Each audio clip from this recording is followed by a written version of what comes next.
اعوذ باللہ من الشیطان الرجیم بسم اللہ الرحمن الرحیم یا ایہا الذین آمنوا لا تبطلوا صدقاتکم بالمن والاذی صدق اللہ العظیم۔ علامہ ابن جوزی رحمۃ اللہ علیہ ایک بہت بڑے متکلم، مفکر، مصنف، مورخ اور فلسفی انسان تھے، اور ان کا تعلق سیدنا حضرت ابو بکر صدیق رضی اللہ تعالی عنہ کے گھرانے سے ہے، نسلاً بعد نسل ان کے ساتھ ان کا تعلق ہے۔ علامہ ابن جوزی رحمۃ اللہ علیہ فرماتے ہیں کہ نبی صلی اللہ علیہ وآلہ وسلم کی وفات کے 400 سال کے بعد کا واقعہ ہے کہ ایک بنو عباس کا دور ہے، ایک خاتون جو بیوہ تھی اور آل رسول سے تھی، اہل بیت سے تھی، سادات کے گھرانے کے ساتھ اس کا تعلق تھا، وہ بی بی حجاز سے نکلی اور سمرقند پہنچی۔ سمرقند موجودہ ملک ہے ازبکستان، جس کی آبادی کم و بیش 3.5 کروڑ ہے، اور 1992 میں یہ ملک آزاد ہوا۔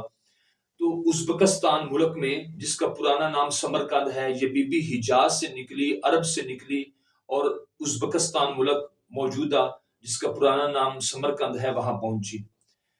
جو ہی بی بی وہاں پہنچی اپنے بچوں سمیت، یہ بی بی بیوہ ہے، بچے اس کے یتیم ہیں، یہ لے کر وہاں پہنچی۔ معلوم کروایا کہ یہاں پر کچھ سخی ہے، تو لوگوں نے کہا یہاں پر 2 سخی ہیں، ایک مسلمان حکمران ہے وہ بہت سخی ہے، اور دوسرا ایک عام شخص ہے لیکن وہ ہے بہت سخی، لیکن وہ آتش پرست ہے، آگ کی پوجا کرنے والا ہے، آگ کو رب ماننے والا ہے۔ اس نے کہا کیوں نہ ہو، میں آتش پرست کے پاس جانے کے بجائے میں ایک مسلمان حاکم کے پاس چلے جاؤں جو بہت زیادہ سخی ہے۔ سخی سمجھ کر اس کے پاس پہنچ گئی۔ بی بی نے جاتے ہی کہا کہ میں آل رسول میں سے ہوں، سادات کے گھرانے سے میرا تعلق ہے، اور میں اہل بیت سے ہوں، خدا کے لیے میرے حال پہ رحم کریں، اور میرے بچے بھوکے ہیں ان کے حال پہ رحم کریں، ان کو کچھ کھانا کھلائیں۔ اس سخی نے کہا، جو مسلمان تھا، اس نے کہا لا، تیرے پاس کون سا سادات کا لکھا ہوا حسب نامہ ہے، لے کے آ۔ اس نے کہا میں ایک لوٹی پوٹی عورت ہوں، ہم جو مسافر ہوتے ہیں، جو بیوہ خاتون ہوتی ہے، جو در بدر کی ٹھوکریں کھائیں، اپنا ملک چھوڑ کر آپ کے ملک میں آ جائیں، ان کے پاس لکھے ہوئے کہاں سے سادات نامے ہوں، ان کے پاس کہاں سے لکھے ہوئے حسب نسب ہوں، تو خدا را میری مدد کریں۔ اس نے کہا نہیں، آپ جھوٹ بولتے ہیں، آپ چلے جائیں، آپ کے پاس کچھ سند ہی نہیں ہے، میں کیسے کہوں؟ اس نے کہا آپ سند کو چھوڑیے، میری مدد کیجئے۔ اس نے کہا نہیں بی بی، میں آپ کی مدد نہیں کر سکتا۔ اس کے پاس دوسرا اور آخری آپشن کیا تھا؟ وہ آتش پرست کے پاس گئی جو آگ کی پوجا کرنے والا تھا۔ اس کے پاس گئی، دروازہ کھٹکھٹایا، باہر نکلا۔ اس نے کہا میرے جو بچے ہیں وہ باہر سرائے میں موجود ہیں، اور میں اکیلی آئی ہوں یہاں، رحم کی اپیل لے کے نکلی ہوں، تو خدا را میرے بچوں کو آپ کھانا کھلا دیں، مجھے کو پناہ دیں، میں ایک بیوہ خاتون ہوں، آل رسول سے ہوں، سادات کے گھرانے کے ساتھ میرا تعلق ہے، میں اہل بیت سے ہوں۔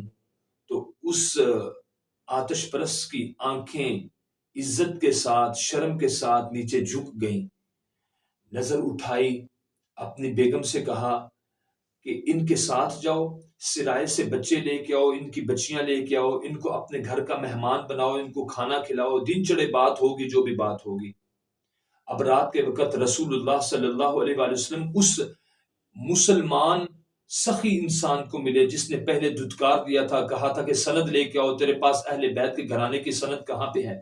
نبی صلی اللہ علیہ وسلم رات خواب کو اس مسلمان سخی کو ملے، تو ملتے ہی نبی صلی اللہ علیہ وسلم کو اس نے پایا کہاں پر؟ جنت میں ایک سونے کا محل بنا ہوا ہے، وہاں رسول اللہ صلی اللہ علیہ وسلم کھڑے ہیں، پیچھے سونے کا محل ہے، اور وہ نبی صلی اللہ علیہ وسلم سے پوچھتا ہے اللہ کے رسول یہ محل کس کا ہے؟ نبی صلی اللہ علیہ وآلہ وسلم نے فرمایا یہ محل ہے ایک مسلمان کا۔ تو کہنے لگا اللہ کے رسول میں بھی تو مسلمان ہوں۔ نبی صلی اللہ علیہ وآلہ وسلم نے فرمایا لا، اپنا مسلمان ہونے کی کوئی سند لے کے آ۔ تڑپ گیا، اوہو مجھ سے ایک غلطی ہو گئی، میں نے ایک سادات کے گھرانے کی عورت سے کہا تھا اپنا نسب نامہ لے کے آ، لکھا ہوا لے کے آ، کہ تو کہاں، تو اہل بیت سے ہے، آل رسول سے ہے۔ تو نبی صلی اللہ علیہ وسلم نے فرمایا رات تیرے پاس ایک میرے گھر کی ایک لوٹی پھوٹی ایک عورت آئی تھی، بیوہ آئی تھی، اور تو نے اس کو جھڑکیاں دے کے نکال دیا تھا، چلے جاؤ یہاں سے۔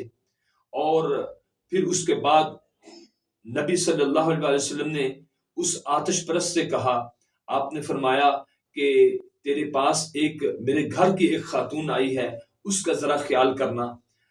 جو ہی وہ ہڑبڑا کے اٹھا تو اٹھتے ہی اس نے لوگوں سے پوچھنا شروع کر دیا، وہ میرے رات والے مہمان کہاں ہیں؟ لوگوں نے کہا کہ وہ تو آتش پرست لے گیا۔ اس کے گھر کا دروازہ کھٹکھٹایا، کہا میرے رات والے مہمان دے دے۔ اس نے کہا تب تو بن دیکھے سودا تھا نا، اب تو میں دیکھ چکا ہوں کہ جب رسول اللہ صلی اللہ علیہ وسلم تجھے جھڑکیاں دے رہے تھے تب اللہ کے رسول مجھے خوشخبری سنا رہے تھے۔ اللہ کے رسول نے فرمایا کہ تو بھی اور تیرا خاندان بھی سارے کا سارا بخش دیا گیا۔ تو تب ایک مقام تھا جب میں نے دیکھا ہی نہیں تھا، آج تیرے آنے سے چند لمحے پہلے میں بھی اور میرا پورا خاندان بھی ہم کلمہ پڑھ کے مسلمان ہو چکے ہیں۔ تو معزز سامعین، پہلے ایک وقت تھا کہ جب لوگ مال پر تکبر کیا کرتے تھے، غرور کیا کرتے تھے۔ آج ہم جس دور سے گزر رہے ہیں، لوگ پہلے مال پہ تکبر کیا کرتے تھے، فخر کیا کرتے تھے، آج لوگ اعمال پہ کرتے ہیں۔ خدارا مال بھی اللہ کی دی ہوئی ایک نعمت ہے، اور اعمال وہ بھی اللہ کی رضا کے لیے ہی ہونے چاہیے۔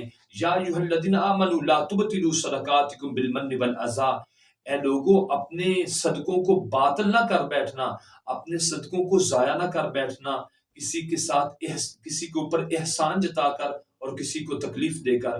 رب العالمین سے دعا ہے کہ اللہ تعالی ہمیں قرآن و حدیث کی انہی سچائیوں پر عمل پیرا ہونے کی توفیق عطا فرمائے۔ السلام علیکم ورحمۃ اللہ وبرکاتہ۔